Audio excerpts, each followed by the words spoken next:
안녕하세요 여러분. 귀로 듣는 자주인의 독서 교양 백권대학의 송세비입니다. 오늘 2021년 7월 18일 일요일입니다. 현재 시각은 3시 52분입니다. 잘 지내셨지요? 네. 왠지 왜 그런지 장마가 끝났다 싶자 날이 조금 시원해졌어요. 1, 2도 차이가 정말 크게 와닿는 어제와 오늘입니다. 훨씬 견디기 수월한 일요일 하루입니다. 여러분은 뭘 하고 계시는지요? 네. 오늘 읽어드릴 부분은 3장을 들어가게 되겠습니다. 날씨와는 다르게 3장 제목을 보니까 조금 열을 받을 수도 있는 내용이네요. 제목이 왜곡된 역사 바로 알기. 왜곡의 내용이 얼마나 많이 나올지 그런 생각이 듭니다. 네, 그러면 바로 시작하도록 할게요. 김갑수 역사 에세이 미래를 위한 과거. 진보란 무엇일까? 진보란 내가 역사를 좋게 만들 수 있다는 신념을 가지고 노력하는 것이 진보이다. 제3장 왜곡된 역사 바로 알기. 바로 알기가 띄어쓰기를 안 하고 붙이네요. 25. 독립협회의 위선적 친일행각. 조선 말기 역사에서 가장 교묘하게 왜곡되어 전해지고 있는 단체는 독립협회다. 우리는 독립협회의 실체를 알기 위해서 협회 간부라는 사람들의 행적을 확인해 보아야 한다. 독립협회는 고문 서재필, 회장 안경수, 부회장 윤치호, 나중에 회장됨, 위원장 이완용 등이 주도하고 있었는데 그들은 하나같이 매국노에 가까운 행적을 보였다. 회장단 중에서 이완용과 윤치호의 매국 친일 행위에 대해서는 더 말할 필요가 없다. 안경수는 일본에서 김옥균에게 훗날 이토의 밀정이 되는 배정자를 상납한 사람인데 그는 1898년 일본의 사주를 받아 고종양위 음모를 꾸몄다. 그 밖의 위원으로는 고리대금업을 하면서 친일단체 정우회의 총재를 지냈던 김종한, 미국 유학 출신으로 총독부 남작 겸 중추원 참의를 지내는 민상호, 을사오적 이근택의 동생이면서 총독부 남작인 이근호 등이 더 있다.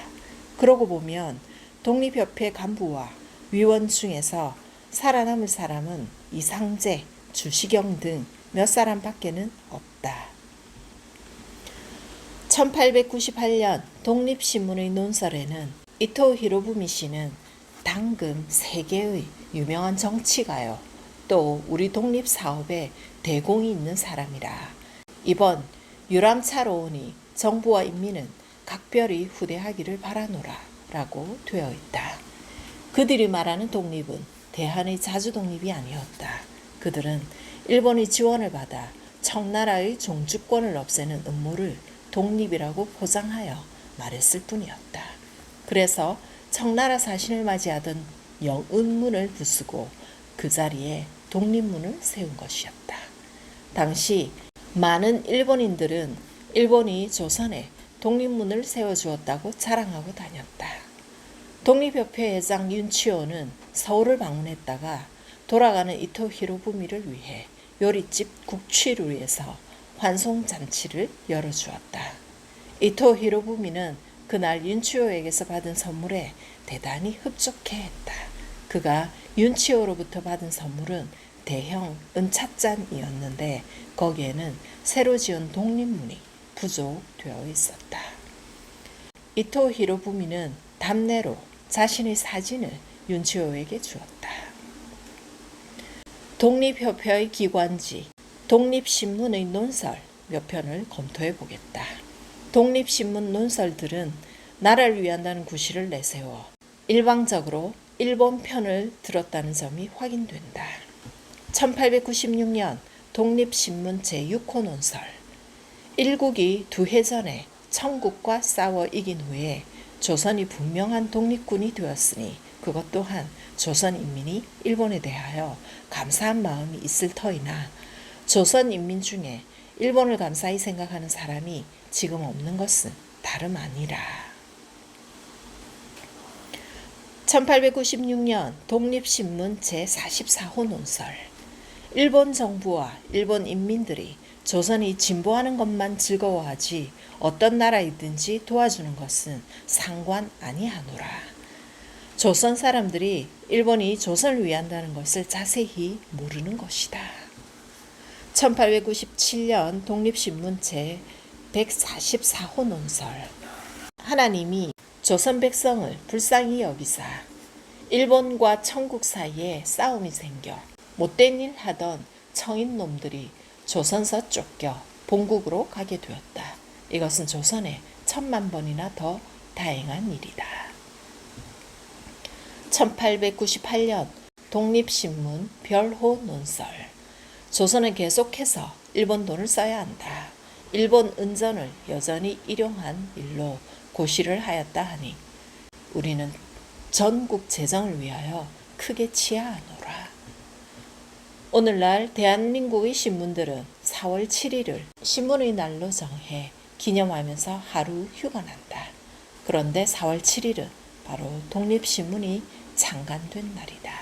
우리는 친일 어용지 독립신문을 기리는 대한민국의 신문들에게서 은폐되고 왜곡된 식민지 역사의 단면을 읽을 수 있다.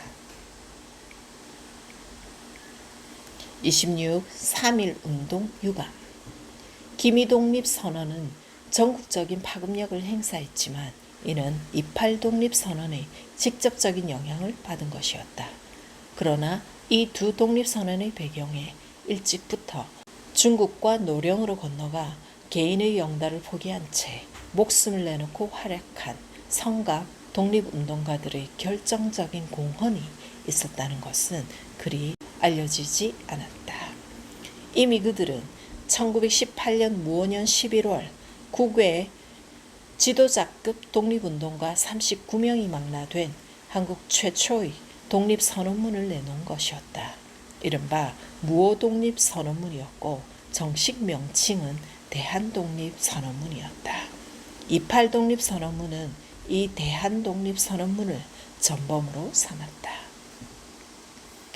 섬은 섬으로 돌아가고 반도는 반도로 돌아오고 대륙은 대륙으로 회복하게 하라고 요구한 대한독립선언문은 2000만 동포에게는 육탄 혈전을 주문했고 일제에 대하여는 무력적 대응을 하겠다고 천명함으로써 일면 선전포고문의 성격을 띠었다. 대한독립선언문은 가나다 순으로 발의자의 명단을 밝히고 있는데 신규식과 박은식, 박찬익, 조용은, 신채호, 이동영, 이시영, 김규식, 박용만, 안창호, 여준, 이승만 등 외에도 김좌진 등의 무장독립운동가가 합세하고 있어 명실상부한 민족대표로서의 자격을 갖추었다. 기미독립선언문이 손병희와 최남선을 거치며 온건하게 바뀌면서 내세운 명분이 비폭력 평화주의라는 것이었는데 그들의 말대로 과연 조선의 민중은 피를 흘리지 않았는가? 당시에는 과연 누구를 위한 비폭력이고 무엇을 위한 질서 존중이었는지를 회의하는 사람이 많았다. 그리고 선언서에 서명한 대표 33인을 민족 대표라고 여기는 사람도 최소한 그 시대에는 그리 많지 않았다. 33인에게는 나약성과 타협성이 있었다. 물론 그들이 무단 정치의 공포 분위기에서 자금을 조달하고 선언서를 작성 배포한 것은 매우 용기 있는 구국 행위였다. 그들의 용감한 활동이 전국운동의 기폭제가 된 것 또한 사실이었다. 그러나 그들은 운동 벽두부터 타협하는 모습을 보였다. 그들은 약속한 시간과 장소인 오전 10시와 탑골공원을 일방적으로 바꿔버렸다. 그들의 말로는 폭동의 우려가 있었다는 것이었고 이것은 사후 공판의 변론에서 유효하게 작용했다. 그들은 오후 3시 요리집 태화관에서 모였다. 그들은 민중의 동향이 예상보다 거칠어지자 스스로 운동의 주도권을 놓아버렸다. 그들 중의 다수는 국제 정세를 읽는 실력이 부족했다. 그런 나머지 그들은 적국 일본의 반성을 촉구하는 정도에 그쳤고 미국의 도움을 과신하는 타협적이고 의존적인 자세를 보였다. 특히 33인의 대표격으로 장소를 태화관으로 변경한 손병희는 이미 러일 전쟁 때 일본이 패망하면 동양이 파멸한다고 생각하여 일본에 군비 1만 원을 헌납한 일이 있었다. 33인은 운동의 주체인 민중에 대한 이해력이 부족했다. 민중은 자기들처럼 무슨 일을 흉내나 내고 그만둘 사람들이 아니라는 것을 그들은 알지 못했다. 실제로 그들은 태화관에서 독립선언서를 낭독하지도 않은 채 한용운의 간단한 취지 설명으로 대신하고 곧장 요리를 들었다. 그들은 자신들이 포승에 줄줄이 달려가는 모습을 민중이 본다면 그들이 얼마나 감격할 것인지를 헤아리는 두뇌도 없었다. 그들이 출동한 일본 헌병에게 인력거 대신 자동차를 요구하자 일본 헌병의 일부는 혀를 찾고 나머지는 비웃었다고 했다. 그들은 법정에서 사의 천박한 학생과 군중이 모였으니 어떤 일이 일어날지 몰라. 손병이 무식한 자들이 불온한 일을 할 것 같아서 박희도 장소를 변경했다고 말했다. 이 같은 점으로 볼 때 그들 33인을 민족 대표라고 존칭하기에는 무리가 있다. 그들을 더 욕되게 하지 않기 위해서라도 그들에게 적합한 칭호를 매겨야 한다. 그들을 가리켜 더 이상 민족 대표라고 하는 것은 공정하지 않기 때문이다. 그들 자신도 그런 칭호를 바라지 않을 것이다. 그들에게는 국내 종교계 대표라는 칭호가 적합하다. 3.1운동의 주체는 제중국 독립운동가들과 전국 방방곡곡의 초동급부들이었다. 그들은 비폭력 타협주의의 한계를 깨고 비타협적 투쟁을 전개했다. 그들은 탄압에 대한 반발에서 그리한 것은 아니었다. 그들은 제국주의의 포갑적 본질을 피부로 느낀 것이었다. 그러고 보면 3.1운동이란 용어에도 문제가 있다. 한국인 희생자 수를 정확히 계산하는 것은 불가능하다. 왜냐하면 일본 정부가 왜곡, 은폐하고 있기 때문이다. 그러나 수백 통신사의 보도를 종합한 우리 숫자는 진실에 가깝다고 여긴다. 소요는 범위가 광대하고 일본 군대의 잔악상은 극에 달했다. 총살된 사람, 찔려 죽은 사람이 3,730여 명이며 부상 후 사망자는 4,500명 이상이다. 또 감옥에서 죽은 사람이 다수일 터이다. 체포, 수감자가 2만 명이 넘는다. 학살당한 한인들은 전혀 무장하지 않은 채 태극기로 만든 종이 모자를 쓰고 독립만세를 불렀을 뿐이었다. 죽은 사람 중에는 부녀자도 있었고 100명 또는 1000명이 집단 학살된 경우도 있다고 했다. 최초 일주일 동안 파괴된 교회만 15곳이었다. 1919년 4월 17일 하얼빈 발간 노워스 치즈니지 제경성통신원의 보도기사. 수백만 인구가 전국적으로 일어나 석 달 이상 처절하게 항쟁하다가 공식 집계로만 7,500명 이상이 학살당한 역사를 3.1운동이라고 명명하는 것은 어불성설 아닌가. 3.1항쟁은 결코 만세운동이 아니었다. 기민연 독립항쟁, 기미민중항쟁 등으로의 정명이 필요하다.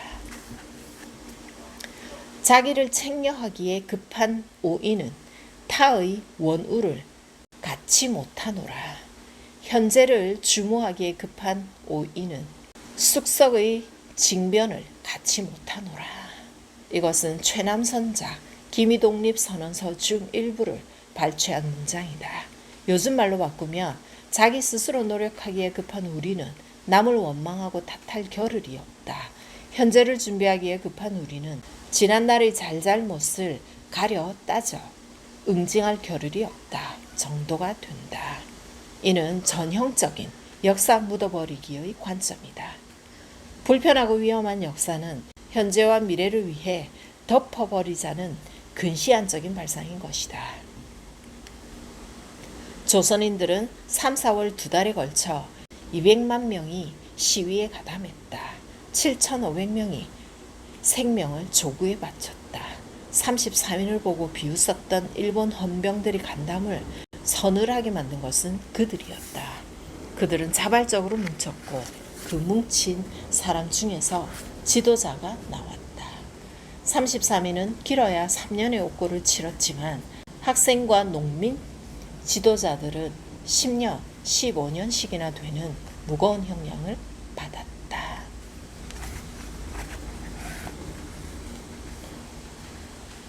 27. 신여성과 나혜석. 교학사 역사교과서는 식민지 시대의 신여성의 역할을 높이 평가했다. 하지만 나는 신여성이야말로 일제 식민사관이 낳은 기형적인 여성상이라고 본다. 사실 한국만큼 여성의 능력이 우수한 나라는 드물다. 그럼에도 현대의 다수 여성에게는 일정한 부정적 속성이 있다. 오늘날 한국 사회에는 여성에 대한 편견 그리고 여성을 무시하는 풍조가 엄존한다. 그런데 이 중 대부분의 것이 조선시대가 아닌 식민지 시대에 조장된 것이라는 점을 잘 알지 못한다. 이 글에서는 식민지 시대 언론들이 한국 최초의 서양화가라고 지켜세운 나혜석의 모습을 통해 이른바 신여성의 모습을 엿보기로 한다. 네이버 캐스트에서는 나혜석을 신여성의 효시라고 규정하고 있다. 과연 그가 한국 최초의 신여성일지 아니면 한국 최초의 된장녀였을지는 각자 판단해 주기 바란다. 1927년 단동 부영사 근무를 마친 김우영에게 해외 순방의 특전이 부여되었다. 벽지 근무를 한 관리에게 주어지는 보상이라고 했지만 김우영은 내막을 알고 있었다. 조선인으로서 부영사는 올라갈 때까지 올라간 직급이었다. 더 이상 조선인에게 배려되어 있는 고관직은 없었다. 김우영은 해외 순방이 자신에 대한 총독부의 위무 조치임을 알고 있었다. 하지만 그는 부인 나혜석에게 그런 내색을 보이지 않았다. 그토록 해외여행을 선망했던 그녀를 어쩔 수 없이 가는 것으로 알려 실망시키고 싶지 않았기 때문이었다. 아울러 해외여행은 금가고 있는 부부 사이를 복구할 수 있는 기회이기도 했다. 해외 순방 계획을 전해들은 나혜석은 김우영의 예상보다도 훨씬 더 좋아했다. 이태리와 프랑스에 가서 명작들을 볼 수 있게 되다니 살다 보니 이런 날도 있군요. 그들은 고향에 가서 아직 젖도 안 뗀 아기를 시어머니에게 맡겼다. 그리고는 일본 관동군이 대륙 침략을 회책하려고 위장폭파한 만주철도를 통해 해외 순방을 시작했다. 그들은 봉천을 거쳐 장춘에 이르렀다. 장춘부터는 도시 분위기가 이국적으로 바뀌더니 하얼빈에 이르자 거의 중국 느낌이 들지 않게 되었다. 러시아 건축 양식의 영향을 많이 받아서 저런 거예요. 벌써부터 유럽풍이 느껴지지 않나요? 나혜석의 관찰은 맞는 것이었다. 하얼빈만 해도 러시아 혁명 후 피난온 100세께 러시아인들이 많이 살고 있었다. 나혜석은 러시아 여성들이 음악회나 연극장에 자주 다니는 것을 알게 되었다. 식생활이 간소하고 남편들이 여자에게 관용적이어서 그런 거예요. 조선은 부녀생활 개량이 급선무예요. 그들은 소만 국경을 넘어 시베리아로 진입했다. 기차에는 많은 사람이 타고 있었다.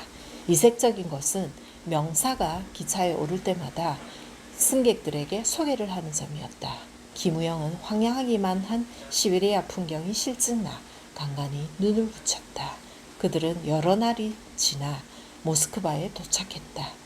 놀랍게도 나혜석은 기차에서 소개된 명사들을 거의 기억하고 있었다. 일본 중위원, 참의원, 공학박사, 대학 교수, 옥스퍼드 유학생, 흑해 금괴 탐험대. 그들은 닷새 동안 모스크바에 체류했다.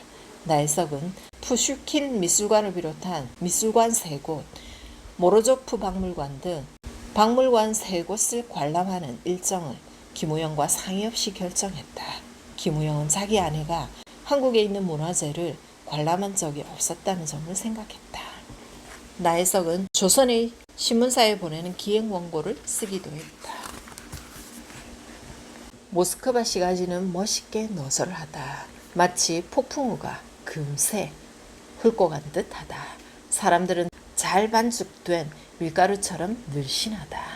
하얀 얼굴들에는 염세적 기운마저도 감돌고 있다. 남자들은 와이셔츠 바람으로 다니고 여자들은 양말도 신지 않고 다닌다. 그들은 폴란드를 거쳐 한여름에 제네바에 도착했다. 마침 제네바에서는 군축회의가 열리고 있었다. 일본 정권대사를 비롯한 일행 60명이 같은 호텔에 묵었다. 무슨 일인지 조선 총독 사이토도 와 있었고 조선 영친왕 내외도 제네바에 장기 체류하고 있었다. 사이토는 영친왕 내외를 위해 만찬을 열었는데 그 자리에는 각국 외교사절과 일본 대표단이 초빙되었다.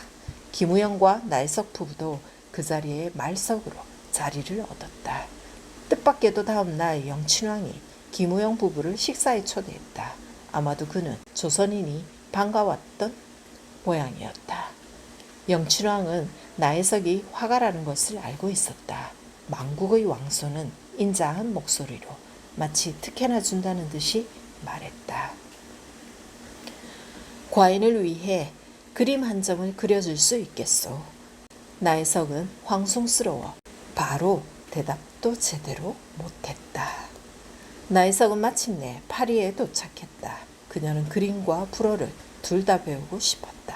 그래서 파리에 장기 숙소를 마련했다. 그런데 남편이 공부로 네덜란드 헤이그에 가야 할 일이 생겼다. 그녀는 따라 나섰다. 헤이그에 도착한 그녀는 남편에게 말했다. 이준열사 묘에 참배하고 싶어요. 그녀는 한국 신문에 쓸거리를 만들려 하고 있었다.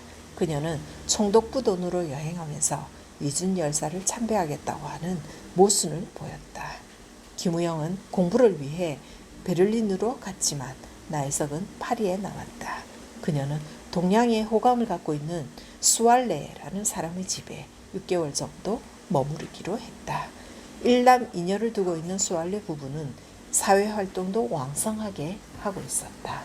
남편 수알레 씨는 약소민족 지원회 부회장이었고 수알레 부인은 여성 참정권을 위한 시민단체의 회원이었다. 그들은 다정하고 행복한 가정을 꾸려가고 있었다. 나혜석은 가사와 양육과 시집 모시기에 여념이 없는 조선의 여인들을 생각했다. 그녀는 조선의 여자들은 자아를 말살당하고 있는 것으로 알고 있었다. 반면에 프랑스 여인의 삶은 다르다고 여겼다. 그들은 생존과 생활의 수준을 넘어 영적이고 정신적인 영역에 들어가 사는 것처럼 보였다. 그런데 나혜석이 놓치고 있는 것이 있었다. 그녀는 자기 자신이 그림을 한다는 이유 하나로 가사와 양육과 시집 모시기 중 어느 것 하나도 제대로 하는 게 없음을 자각하지 못하고 있었다. 또한 프랑스인 부부는 가정부나 파출부 없이 일남 이녀를 양육하고 있다는 사실을 눈으로 보면서도 깨닫지 못하고 있었다. 거기다가 수알레 부인은 경제적인 이유로 동양에서 온 여자 하나를 홈스테이 하고 있다는 사실도 깨닫지 못했다. 나혜석은 그림에 몰두하다가도 주인 부부의 다정한 모습이나 거리 연인들을 보면 외롭고 쓸쓸해지고는 했다. 이럴 때 그녀 앞에 다시 나타난 것이 최린이었다. 최린은 미국에 갔다가 무슨 일인지 앞당겨 파리로 온 것이었다. 그녀는 최린을 안내한답시고 매일 그를 만났다. 그녀에게 파리의 가을은 잠옷 로맨틱했다. 최린과 바람을 피우는 그녀에게 죄의식이라고는 전혀 없었다. 나혜석은 자신의 모험이 남편을 자극해 사랑을 더 두텁게 해줄 수도 있는 것이라고 합리화했다. 그것은 진보된 여성이라면 마땅히 생긴 감정이라고 여겼다. 얼마 후 나혜석은 떠나는 최린에게 이런 말을 하게 되었다. 공을 사랑합니다. 그러나 내 남편과 이혼은 아니하겠습니다. 최린은 나혜석의 등을 다사롭게 어루만지며 말했다. 과연 진정한 신여성다운 말이요. 하지만 그 말이 정확히 무슨 뜻인지 두 사람 다 알지 못했다. 네, 이렇게 오늘의 글 3개를 다 읽었습니다. 일요일, 휴일 남은 시간 마무리 잘 하시고 저 또 다음 주에 뵙도록 하겠습니다. 안녕히 계십시오.